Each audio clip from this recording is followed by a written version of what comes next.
Shalom, shalom. How y'all doing, everybody? Welcome back to Reading with SHILO, man. We're gonna get it in, man, with a quick little session tonight, man, on section four of chapter 10 of On the Real Side by Mr. Mel Watkins, a history of African American comedy from slavery to Chris Rock. All right, trying to get everything situated so we can be ready for any words that I don't know. Damn, I should have brought my damn charger. But anyway, we're not going to shuck and jive tonight. We are not going to shuck and jive tonight. So this section of chapter 10, man, we only have 13 chapters in the book. We are almost through. So with it being that this is, hey, we pushing it. So we're pushing it. I say we're gonna try our best not to hold up anything. So section 4 is only like 3 pages. So it's going to be a quick one right now for the Sabbath. Yes, section 4 on like 3 pages. Section 5 will be tomorrow night, which is longer. Well, it's not that much longer. I could read both 3 and 4. I mean 4 and 5, but I'm only going to read 4. So let's get it. Section 4 of chapter 10, Literary Reflections. Literary Reflections by Mel Watkins in On the Real Side. I couldn't think. Had a brain for it. All right, let's get it.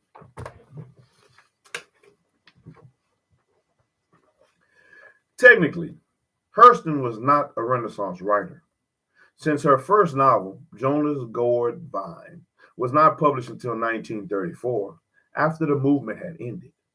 But she arrived in New York in 1925, published her first short story and opportunity that same year, and by the late 20s had become an accepted member of Harlem's coterie of writers. Her ability as a raconteur was legendary, and she was considered one of the most amusing and eccentric members of the literary circle she dubbed the Niggerati. As Sweetie Mae Carr, she was among the bohemian crowd lampooned by Wallace Thurman in Infants of the Spring. Now, Hurston was a collector of folklore as well as an actress and writer. Tales collected in the South from 1928 to 1930 were published in Mules and Men in 1935, and later she continued her research in Jamaica, Haiti, and the Bahamas. Now, some, like the poet and critic Larry Neal, maintain that she made her most significant contribution to Black literature in the field of folklorist research, but others put more weight on her fiction. Now, Hurston's biography, Robert Hemingway, for example, calls Their Eyes Were Watching God in 1937, one of the lesser known masterpieces of American literature. Another critic aptly observes that in Their Eyes Were Watching God, Hurston, the creative artist, and Hurston, the folklorist, were perfectly united. Hurston's fiction is rife with examples of the humor and lore that she heard as a child in Florida and later went back to record, excuse me. Unlike most Renaissance and Depression era Black writers who focused on the urban scene, Hurston's venue is the pastoral South. Her fiction usually centers on the rural Negro who, as she put it, glories in his own ways and like his own things best.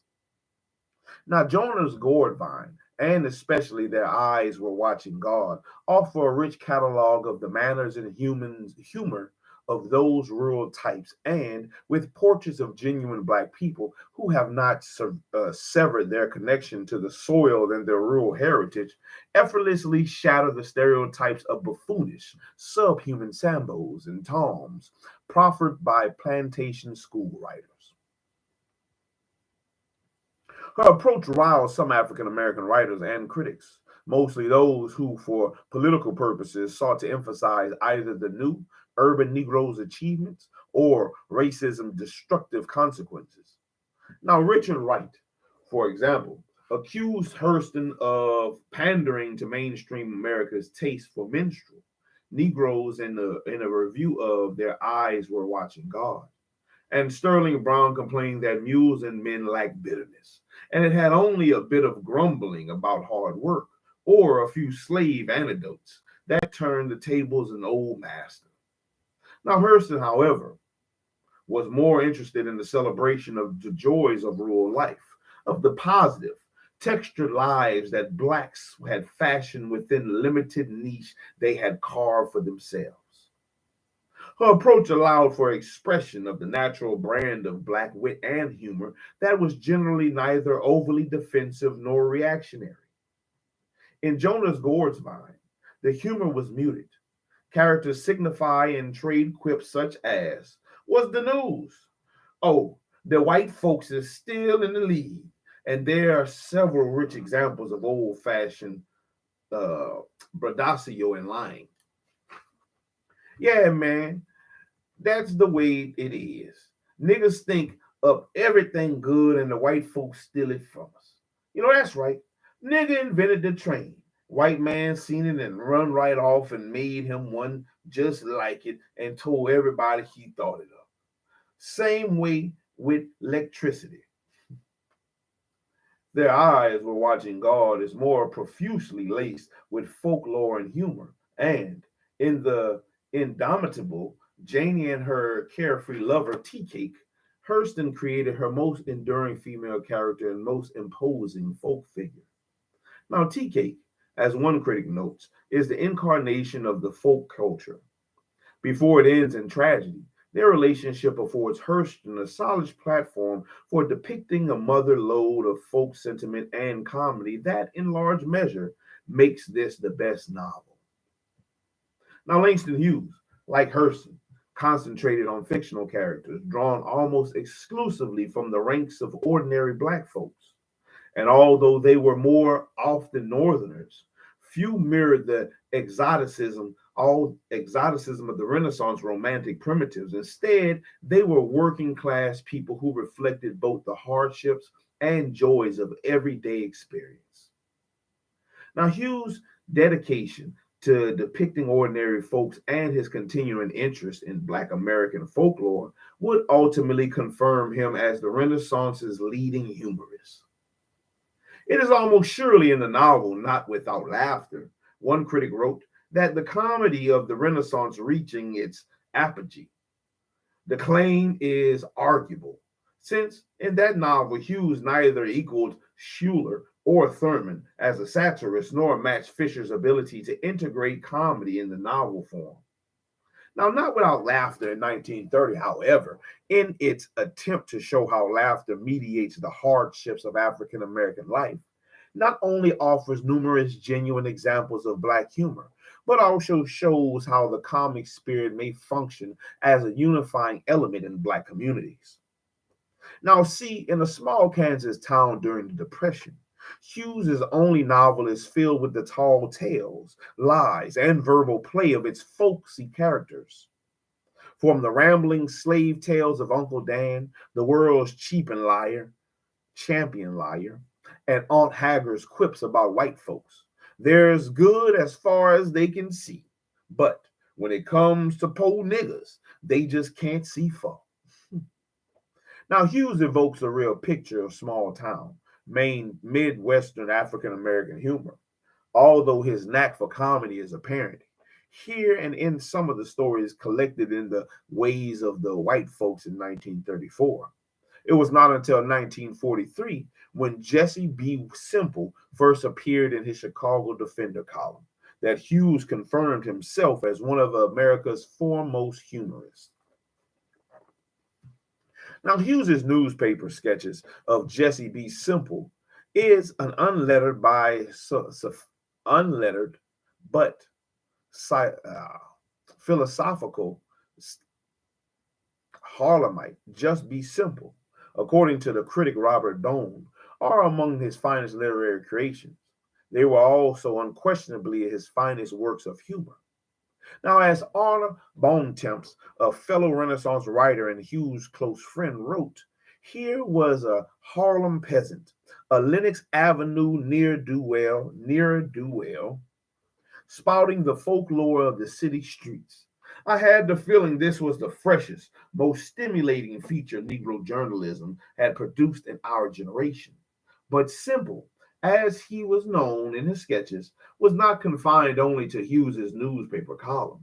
The stories were collected in several anthologies, and the character was featured in the play Simply Heavenly in 1953. Now, he was Hughes's most popular fictional creature, and during the 40s and 50s, Simple's exploits and witty commentary on subjects ranging from food and drink to social relations, women, and racial issues were topics of discussions at Black gatherings throughout America. Now, he was Hughes's conception of the Black everyman and embodiment of an average African American who, for the most part, had not been depicted in the works of Black or white writers. Now, Rudolph Fisher was one of the few notable exceptions. Simple was not exceptionally exceptional in any discernible way.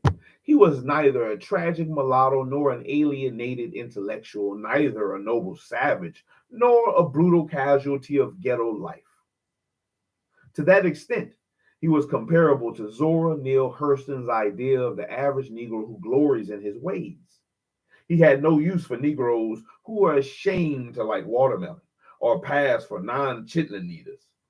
Disturbed by a woman who was so embarrassed over buying a watermelon that she had the clerk wrap it before she left the store.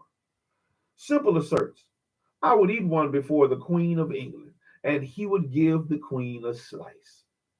As a transplanted Virginian, he differed with the patina of urban hipness. He represented the common, urban Black man who confronted America's social constraints with a no nonsense approach and a wiry wit that did not deny his second class status, but neither meekly accepted it or norly allowed it to poison the joys of his personal life. As one critic writes, Hughes never succumbed to the monstrous error of arguing that because race prejudice is itself monstrous, it has made Negroes monstrous. Therefore, Simple emerged both as a fictional embodiment of African Americans realistically grounded, if obliquely expressed, humor, and as a testament to Hughes's faith in the human nature and the soundness of his affirmations about Negroes, America, and humanity in general. The simple tales usually involved conversations between Hughes' folk hero and the nameless acquaintance, who not only was the first person narrator of the sketches, but represented the pretensions and conventional thinking of the Black middle class. Although the sketches frequently dealt with Simple's enjoyment of ordinary pleasures in the Black community, beautiful Black women, soul food, rent parties, jazz, and his contretemps and arguments with other Blacks, particularly his girlfriend, Joyce. Much of the satire evolved from the observations of the race problem. Now, Hughes once called the character his social protest mouthpiece, and one of the narrator's regular complaints to Simple was, you can't discuss any subject at all without bringing in color.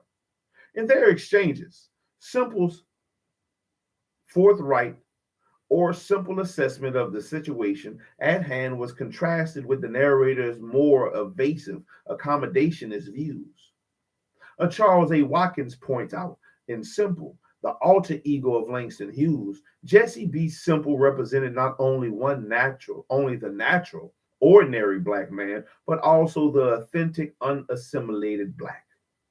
His unadorned street dialect and unwavering acceptance of his outcast position in American society made him a kind of Socratic clown with an adversarial relationship to both the narrator and white society. Just as with traditional characters who don the mask of the fool, His wise observations and comments unmasked the pretensions and follies of his opponents. In race relations, for instance, Simple tackled the sensitive issue of misconjugation, miscegenation, when he complained that race relation committees were missing the point of concentrating exclusively on voting rights and job security.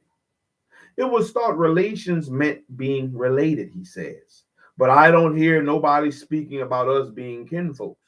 When a narrator suggests that equal rights have nothing to do with the touchy subject of intermarriage, which angers the South, Simple insists that they do and asserts that the South has done more relating than anybody else. I keep telling you, race relations have nothing to do with that kind of relating, the narrator protests, but Simple insists. If they don't, they are not relations. What you say is entirely beside the point.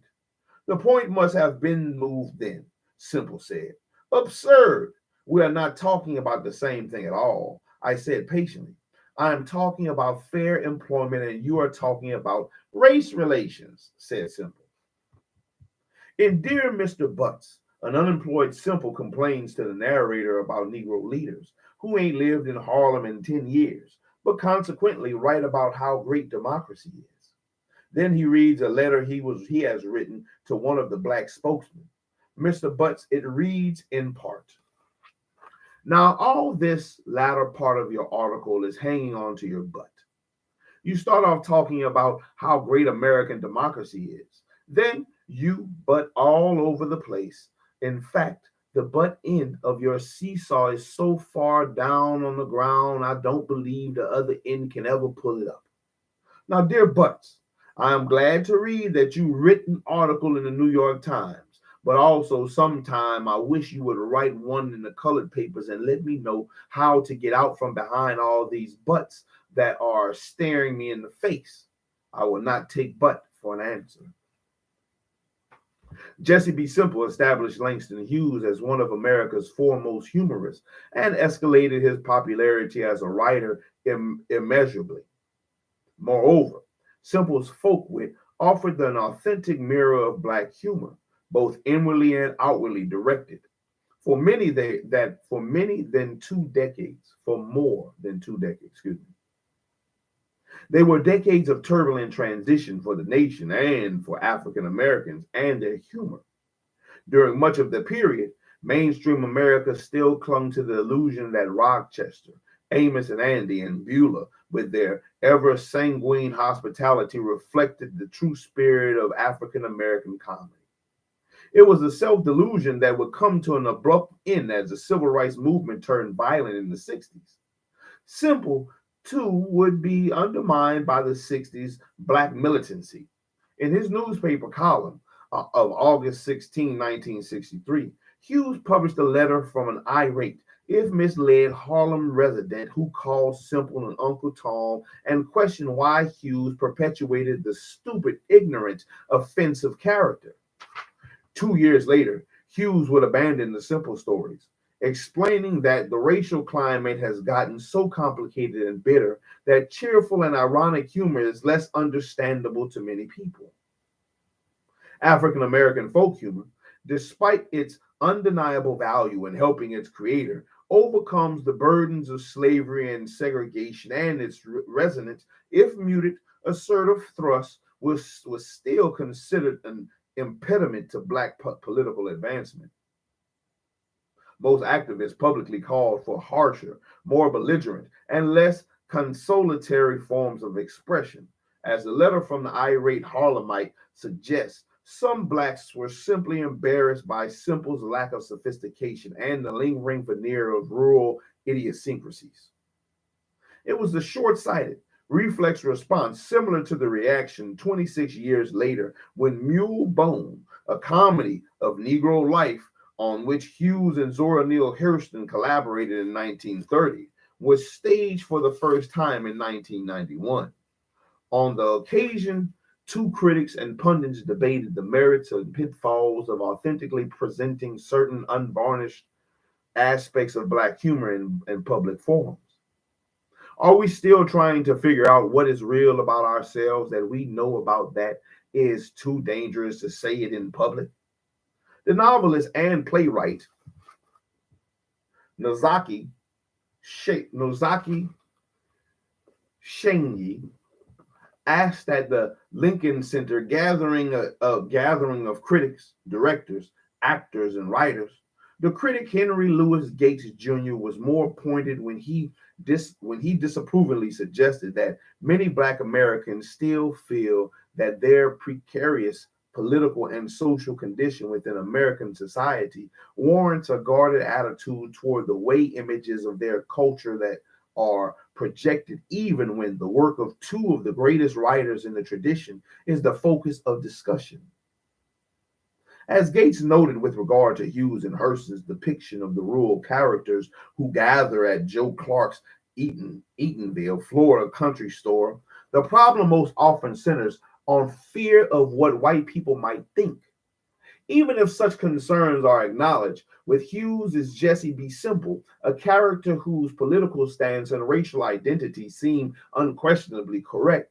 The criticism and the obsession with creating a serious public image of Black life appear to have reached new heights of irrationality. The self-censorship issue, notwithstanding Langston Hughes along with Nora Neale Hurston, emerged among America's most estimable folk humorists. Although that recognition is not readily forthcoming from mainstream sources. Hughes, for instance, is curiously absent from the Dictionary of Literary Biography volume of American humorists.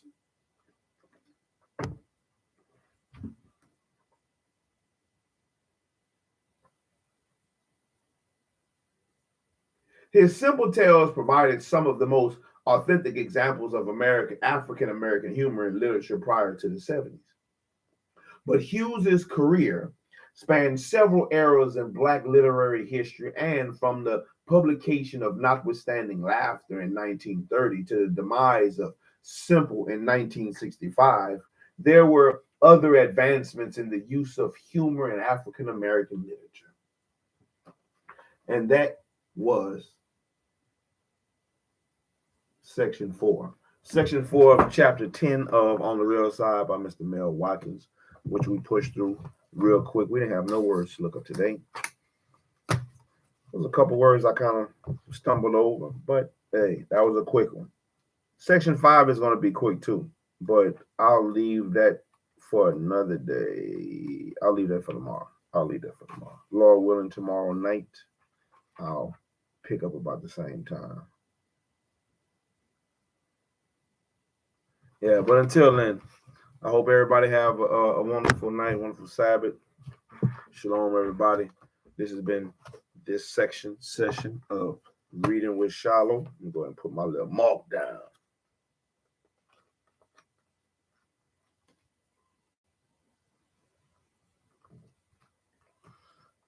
7 days or seven